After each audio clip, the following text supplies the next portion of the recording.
एक समय की बात है, गौतम बुद्ध के हजारों शिष्य उनके पास अध्ययन करने आते थे। गौतम बुद्ध से जब भी कोई चीज से ज्ञान प्राप्त कर लेता था तो उसे किसी दिशा में लोगों को जागरूक करने तथा शिक्षा देने के लिए भेज दिया करते थे। बुद्ध का एक शिष्य बुद्ध के आश्रम में लगभग 6 सालों से था। वह शिष्य महात्मा बुद्ध के पास आया और बुद्ध से कहा, मुझे यहां आए लगभग 6 साल हो गए हैं। मेरे बाद कितने शिष्य यहां पर आए थे, उनमें से सभी शिष्य को आपने ज्ञान देने के लिए किसी न किसी दिशा में भेज दिया, लेकिन मुझे अभी तक नहीं भेजा। आखिर ऐसा क्यों? क्या मुझे आपका ज्ञान प्राप्त नहीं हुआ है?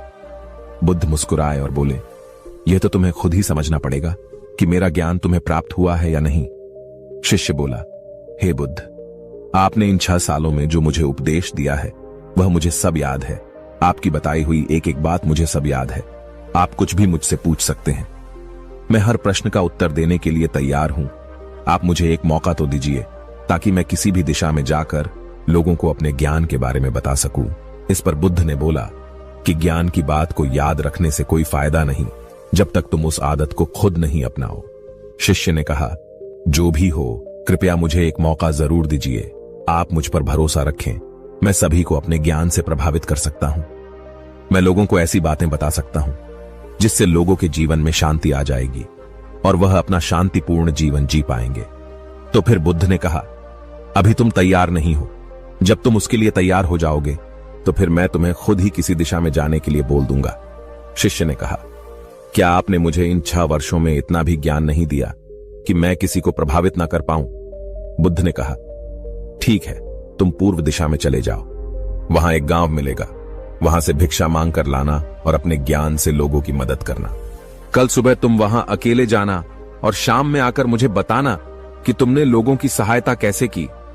शिष्य यह बात सुनकर बहुत खुश हुआ और आशीर्वाद लेकर चला गया। वो रात भर ज्ञान समेटता रहा और मन ही मन सोच रहा था कि मैं वहां ज्ञान का ऐसा छाप छोड़ूंगा कि वहां के लोगों के साथ बुद्ध भी मुझसे प्रभावित हो जाएंगे। सुबह उठकर वह महात्मा बुद्ध को प्रणाम करने गया। उन्हें प्रणाम कर वह पूर्व दिशा की तरफ निकल गया। शाम को जब वह वापस आया तो बुद्ध ने देखा कि शिष्य के माथे पर चोट लगी है और खून बह रहा है। बुद्ध ने उसे पट्टी की ओर पूछा, तुम्हें चोट कैसे लगी? शिष्य ने कहा, वहां के लोग बेहद ही दुष्ट हैं, उन्हें जरा भी बुद्धि नहीं है। मैं उस गांव में भिक्षा लेने गया पर किसी ने मुझे भिक्षा नहीं दी। सब मुझे वहां गालियां दे रहे थे। एक व्यक्ति ने भिक्षा तो दी थी लेकिन नीचे फेंक कर और कहा, इसे उठा लो। मैंने उन्हें काफी समझाया लेकिन मेरी बात सुनने को तैयार ही नहीं थे। उन्होंने मेरे साथ हाथापाई की जिससे मुझे चोट लग गई। बुद्ध, आप मुझे दूसरी जगह भेजिए जहां के लोगों में ज्ञान हो, वो इस तरह ना हो। बुद्ध शिष्य की बात सुनकर मुस्कुराए और बोले, अगर दूसरे गांव में भी ऐसे ही गांव के लोग होंगे तब तुम क्या करोगे? शिष्य ने कहा, हे बुद्ध, मैं ऐसे लोगों को कोई ज्ञान नहीं दे सकता। वह लोग अज्ञानी है, उन्हें कौन समझाए? बुद्ध ने कहा, वह लोग अज्ञानी नहीं बल्कि ज्ञानी है। उनके पास बहुत ज्ञान है परंतु उनके पास खुद का ज्ञान है। अब अगर तुम किसी दूसरे के ज्ञान को चोट पहुंचाओगे तो वह कुछ तो कहेंगे ही। तुम्हें ऐसे लोग हर जगह मिलेंगे, तब तुम अपना ज्ञान उन्हें कैसे दोगे? बुद्ध ने कहा, आज तुम आराम करो, कल शाम को मेरे पास आना। शिष्य बुद्ध को प्रणाम करके चला गया। अगली शाम जब वह वापस बुद्ध के पास आया तब वहां बुद्ध के एक और शिष्य मौजूद थे।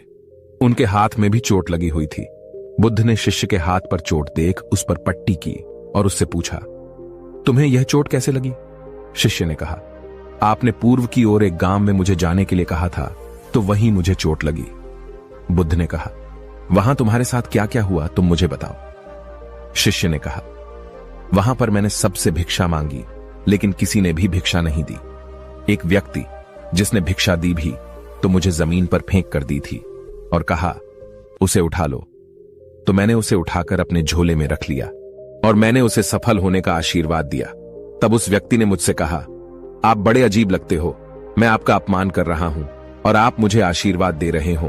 तो मैंने उनसे कहा कि आप दानी हो, आपने मुझे दान दिया है इसलिए मैं आपको आशीर्वाद दे रहा हूं। फिर मैं वहां से आगे गया तो कुछ लोगों ने मुझे वहां से वापस जाने के लिए कहा। उन्होंने मुझे कुछ अपशब्द कहे और मुझ पर पत्थर भी फेंके जिससे मुझे चोट लग गई। और जब मैं वापस आ रहा था तब रास्ते में मैंने एक मां को रोते हुए देखा। वह अपने बीमार बच्चे को लेकर चिंतित थी। मैं तुरंत जंगल से जाकर उसके लिए जड़ी बूटी लाया लेकिन वहां के कुछ लोग जड़ी बूटी देने नहीं दे रहे थे। फिर मैंने उनसे विनती की वह मुझे उस बच्चे का इलाज करने दे। उसके बाद वह जैसा कहेंगे मैं ठीक वैसा ही करूंगा। फिर जिस व्यक्ति ने मुझे भिक्षा दी थी उसने गांव वालों को समझाया। तब उन्होंने मुझे उस बच्चे को जड़ी बूटी लगाने दी। उसके कुछ देर बाद वह बच्चा ठीक हो गया। फिर गांव के जिन लोगों ने मुझसे अभद्र व्यवहार किए थे उन्होंने मुझसे माफी मांगी और धन्यवाद कहा। फिर मैं वहां से वापस आ गया। हे बुद्ध, मेरी आपसे एक विनती है।